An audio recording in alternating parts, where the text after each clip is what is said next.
Audiolivro Paixão pelas Almas, autor Oswald Smith, oferecido por Missionário Júnior Cefam. Prefácio. O coração e a essência da mocidade para Cristo são a responsabilidade e a visão missionárias. Milhares e milhares de pessoas em solo estrangeiro estão tendo um encontro com Jesus mediante essa organização. A visão missionária que transformou a mocidade para Cristo, há vários anos, foi principalmente o produto da visão, dos conselhos, das advertências, da liderança e do companheirismo de Oswald Smith. Como missionário estadista, não há quem se lhe assemelhe. Ao redor do mundo, o nome de Oswald J. Smith simboliza evangelização de alcance mundial. Suas viagens evangelísticas, as grandes ofertas levantadas, e a visão que Deus lhe deu tem servido de dínamo que produz energia, um gerador de ânimo para inúmeras sociedades missionárias. Quando a visão missionária se havia embaçado, uma voz ressoava em Toronto, clamando no deserto: missões! Missões! Missões!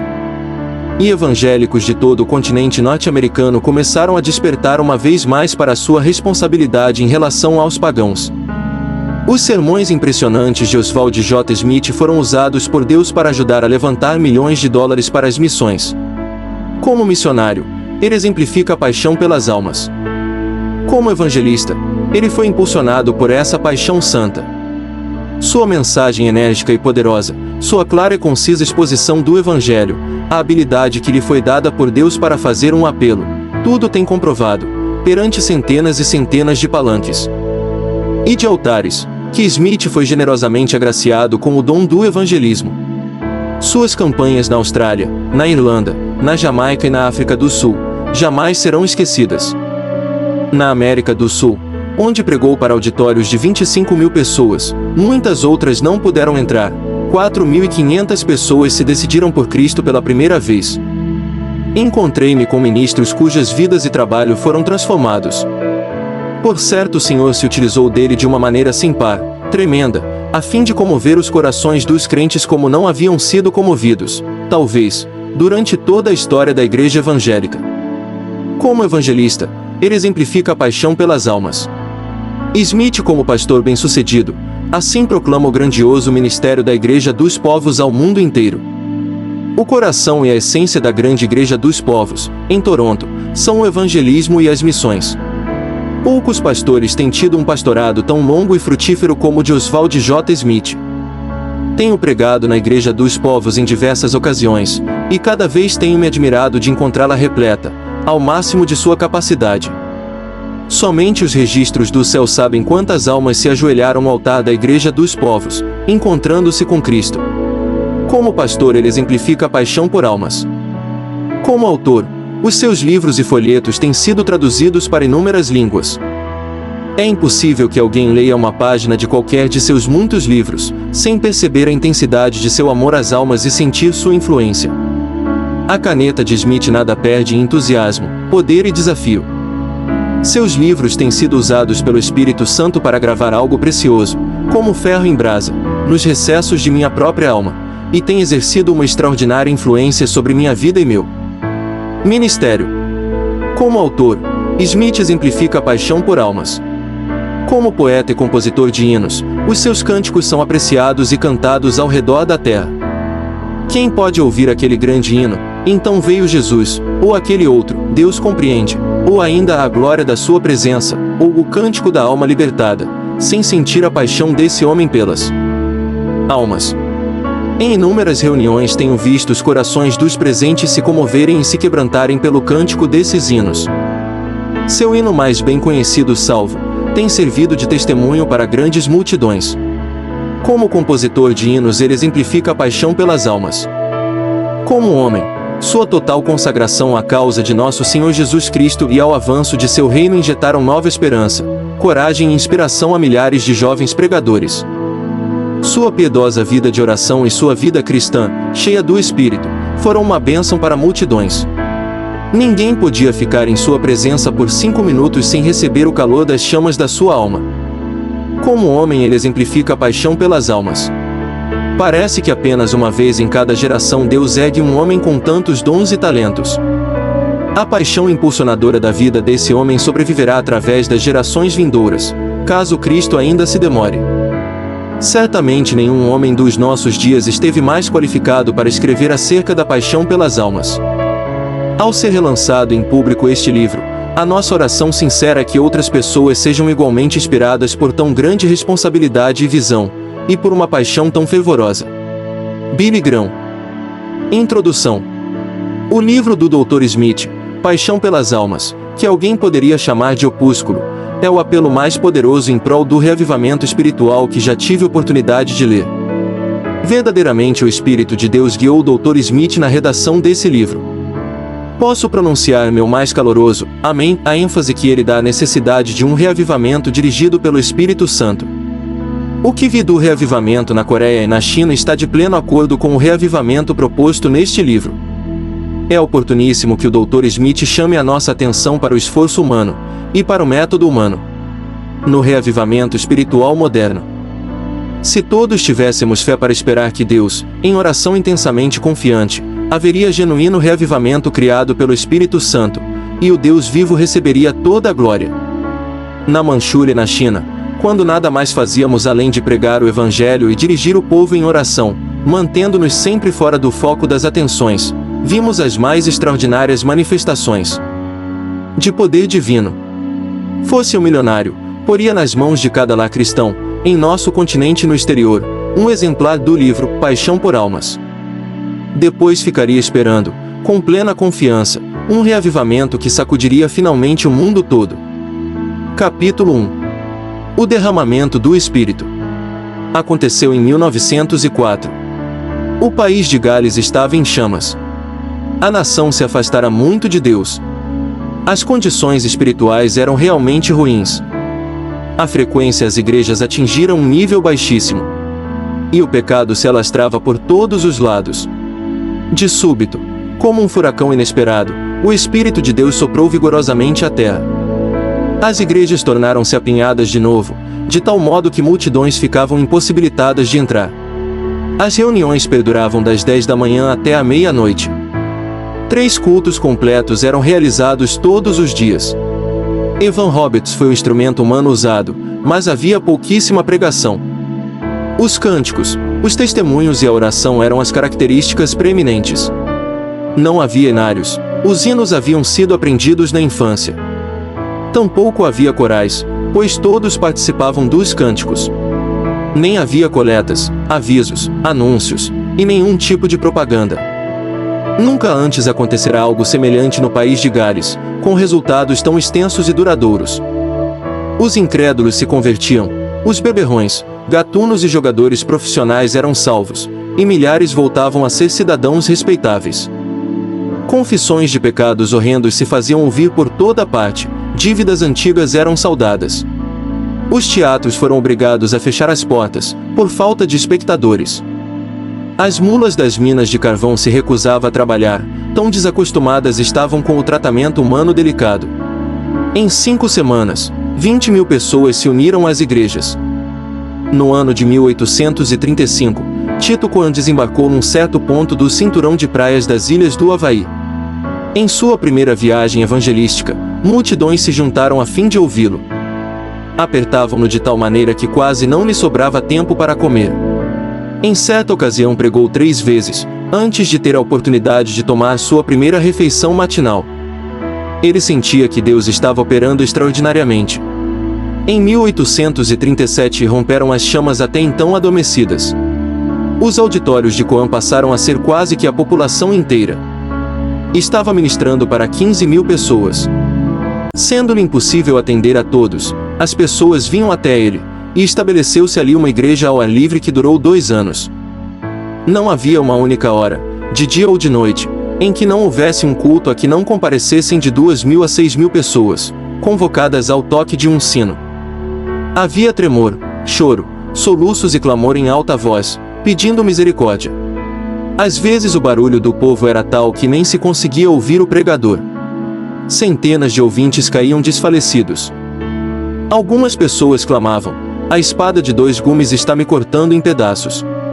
Um ímpio zombador, que viera divertir-se, caiu ao solo como um cão danado, e bradou: "Deus me feriu."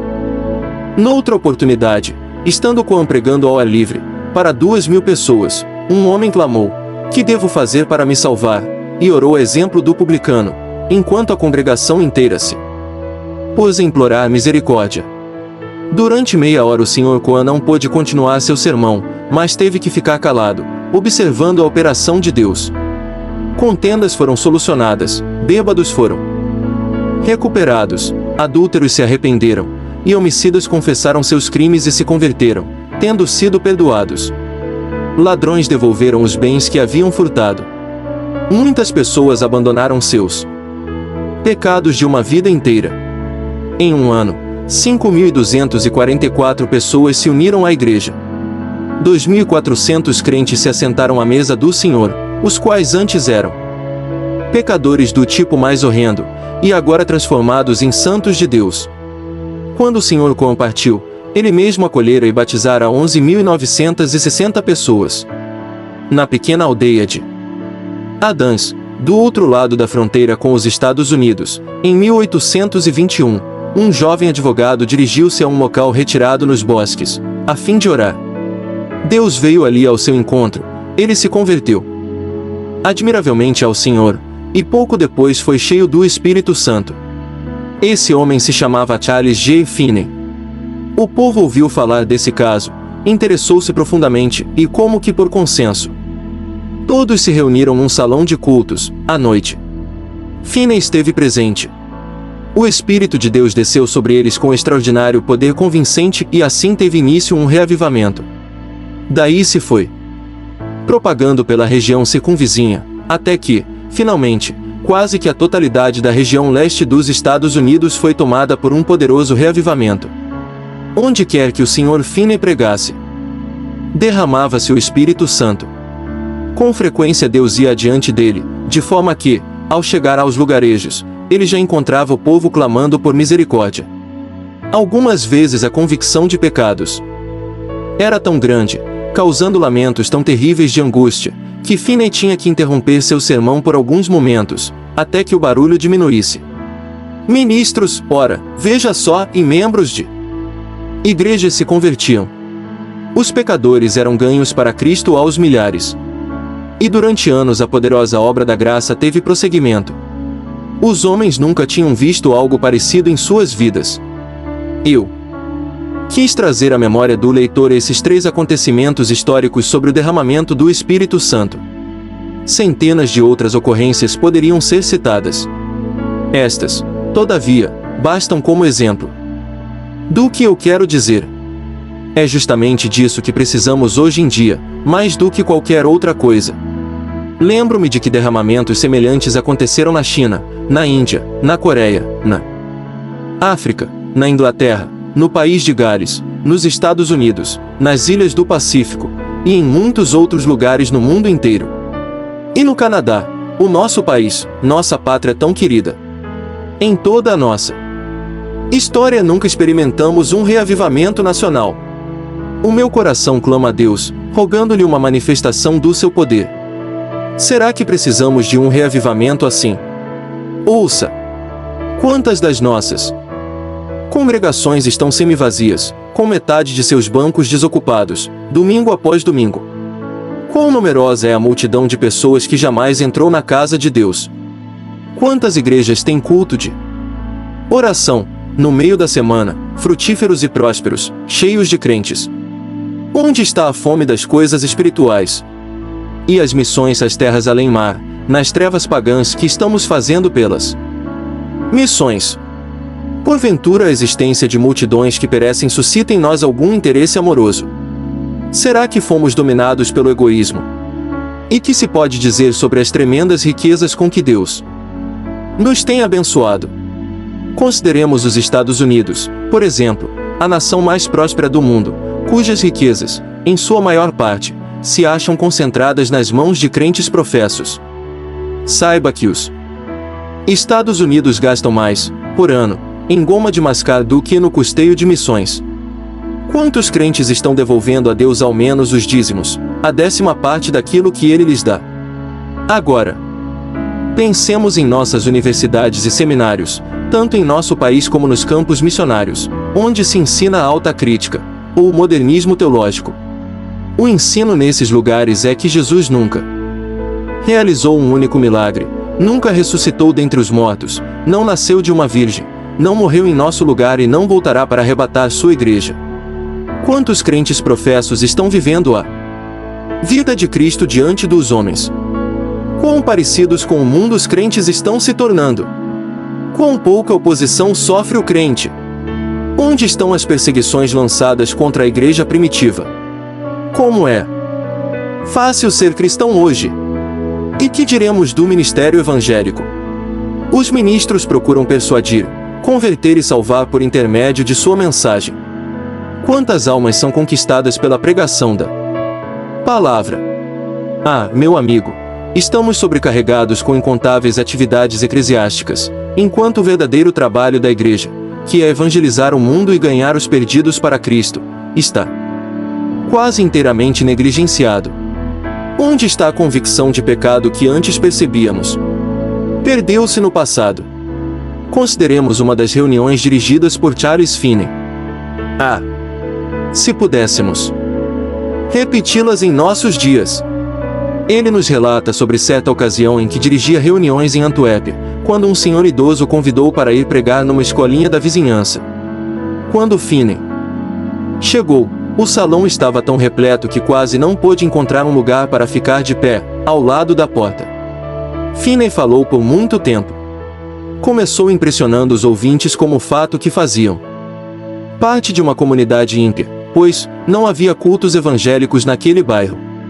De pronto os ouvintes foram atingidos pela convicção de pecado. O Espírito de Deus caiu como um raio sobre eles. Por um todos se prostraram de joelhos, ou caíram no chão, clamando por misericórdia. Em 2 minutos todos estavam prostrados em terra, e clamando. Finney teve que parar de pregar porque ele era impossível fazer-se ouvir. Afinal, conseguiu atrair a atenção do senhor idoso que se assentara no meio do salão, e olhava ao redor na mais completa perplexidade. Finney gritou com toda a força de seus pulmões, para que o homem o ouvisse, pediu-lhe que começasse a orar. A seguir, achegando-se a uma pessoa de cada vez, levou todas a Jesus. Aquele irmão idoso ficaria mais tarde encarregado das reuniões ali, e Finney partiria para outro lugar. Aquela reunião prosseguiu a noite inteira, tão profunda era a convicção de pecado. Os resultados foram permanentes. Um dos jovens convertidos ali se tornou um ministro do Evangelho de extraordinário êxito. Sim, é verdade que os homens se têm esquecido de Deus. O pecado aumenta por todas as partes. O pregador já não consegue mais chamar a atenção do povo. Nada existe, além de um derramamento do Espírito de Deus, que seja capaz de resolver esse problema. Reavivamentos assim têm transformado centenas e centenas de comunidades, e também podem transformar a sua. Então, como podemos provocar o derramamento abundante do Espírito Santo? Talvez você responda, pela oração. É verdade, você acertou. Mas é preciso incluir algo antes da oração. Temos de resolver, antes de mais nada, o problema do pecado. Ao menos que nossas vidas sejam retas aos olhos de Deus, a menos que o pecado haja sido abandonado, podemos orar até o dia do juízo, que o reavivamento espiritual nunca ocorrerá. Mas as vossas iniquidades fazem divisão entre vós e o vosso Deus, e os vossos pecados encobrem o seu rosto de vós, para que não vos ouça. Isaías 59, 2. Provavelmente nosso melhor guia nesse ponto é a profecia de Joel. Examinemo-la. Trata-se de um chamado ao arrependimento. Deus deseja ardentemente abençoar o seu povo, mas o pecado é um obstáculo diante da bênção. Por isso, à vista de seu amor e compaixão, Deus envia um terrível julgamento contra seu povo. Encontramos a descrição de tal julgamento no 1º e 2º capítulos de Joel. Os invasores já chegaram quase até os portões da cidade. Mas o amor de Deus é infinito. Veja os versículos 12 a 14 do 2º capítulo, onde o Senhor diz: Voltai para mim de todo o vosso coração, com jejuns, com choro e com pranto. Rasgai o vosso coração, e não as vossas vestes.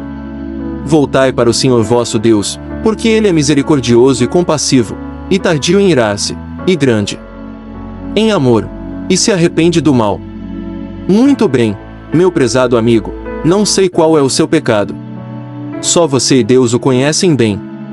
Mas quero que você pense nisto, seria melhor que você interrompesse a sua oração e se levantasse, que você não mais continuasse ajoelhado, e se prontificasse a resolver esse problema, arrependendo-se de seu pecado. Se eu no coração contemplar o pecado, o Senhor não me teria ouvido. Salmos 66, 18. Permita que Deus perscrute o seu coração e lhe revele todo o empecilho. O pecado tem de ser confessado e abandonado. É possível que você tenha que fazer restituição. Talvez você esteja retendo aquilo que a Deus pertence, roubando a propriedade do Senhor. Esse problema é seu, não é meu. Trata-se de uma questão entre você e Deus. Observe, agora, os versículos 15 e 17 do 2º capítulo de Joel. O profeta conclamara o povo para uma reunião de oração. O pecado fora confessado e abandonado. Agora o povo poderia orar.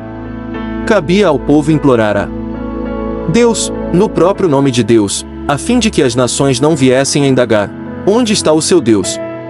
Agora o povo mostrava-se sincero, e sua oração haveria de prevalecer. Escute bem. Tocai a trombeta em Sião, santificai um jejum, proclamai um dia de assembléia solene.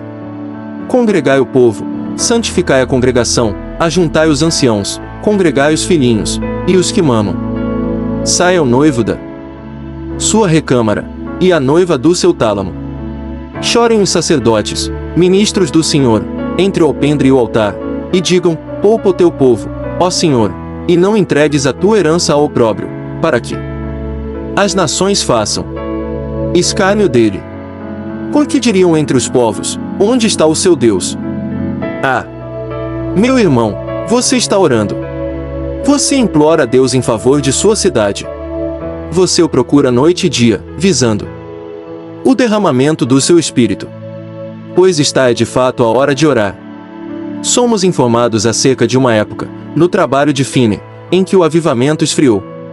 Então ele fez um pacto com os jovens a fim de que orassem ao alvorecer, ao meio-dia e ao crepúsculo, em seus aposentos, durante uma semana. O Espírito começou a ser derramado novamente, e antes do fim daquela semana as concentrações aumentaram. É claro que nossa oração deve ser confiante, deve ser a oração que aguarda a resposta. Se Deus despertar corações para que orem em favor de um reavivamento, é sinal certo de que o Senhor quer derramar seu Espírito.